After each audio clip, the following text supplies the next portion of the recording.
ఉంటాయి సీట్లు కానీ అన్నీ అది పెడితే వాళ్ళు వచ్చి చూడిసిపోయిన చదివేసినాం లేకపోతే అట్లా నుంచుతుంటే నేను అట్లా కూడా ఎదరలేదు అన్ననే ముందు ముట్టి లేకపోతే ఇంట్లో ఉండేది లేకుంటే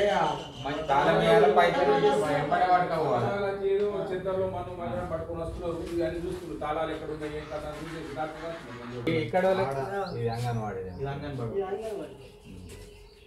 మొత్తం దొక్కేసి మీరు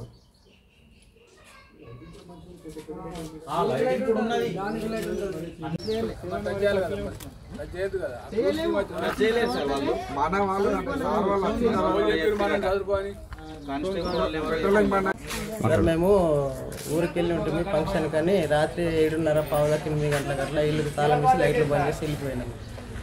కాకపోతే మేము మాకు పని ఉంది కాబట్టి మేము ఈరోజు అక్కడ ఉండి నైట్కి అక్కడనే ఉండి తెల్లారి సాయంత్రం వరకు వద్దామని చెప్పి సోన్లో మేము ఆగినాం. కాకపోతే మా ఇల్లు మొత్తం సోదా చేసుకొని వెళ్ళిపోయినారు. మాకు మినిమం అంటూ బంగారం అంటే ఏం పోలేని, కాకపోతే క్యాష్ మాత్రము ఇండియా బయట కరెన్సీ కూడా ఉండే ఒక 100 రూపీస్ అవి ఉండే బయట ధరమ్స్. అండ్ ఇక్కడ ఇండియన్ కరెన్సీ 5,000 రూపాయలు సోదా జరిగింది. అండ్ బీరువా, డ్రెస్సింగ్ టేబుల్ అన్నీ అండ్ డబ్బాలు, గోధుమలు, పప్పులు అవన్నీ బోల్ వేసి పెట్టేసిండ్రు. ఇల్లు మాత్రము మొత్తం సోదా చేసుకొని వెళ్ళిపోయింది. ఇలాంటి పరిస్థితి ఇంకా ఎవరికి రాకూడదు.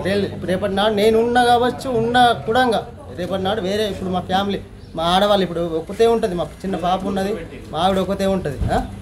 రేపటి నాడు ఆమె ఒక్కదానికి కూడా ఇది అంటే భయం అనేది ఉండకుండా చేయగలుగుతారని చెప్పి నేను కోరుకుంటున్నాను. దాంతో పాటు పక్కిళ్ళు కూడా అదే సేమ్, కాకపోతే వాళ్ళ భర్త కూడా బయటనే ఉన్నాడు. ఆమె వేరే తల్లిగారింటి కాడ ఉంది, వేరే ఆమె ఒక రెంట్కు ఉంటుంది. ఆమె కూడా ఆల్రెడీ తాళం వేసి సప్పుడు ఉంటుంది, ఒక్కదాన్ని ఉంటుందని చెప్పి వాళ్ళ బాబాయ్ వాళ్ళ ఇంట్లో ఏమో పండుకున్నదట. ఆమె ఇంట్లో 2 ఇండ్లు, ఆ 2 ఇండ్లతో పాటు నా ఇల్లు 3 ఇండ్లు సోదా చేయడం జరిగింది.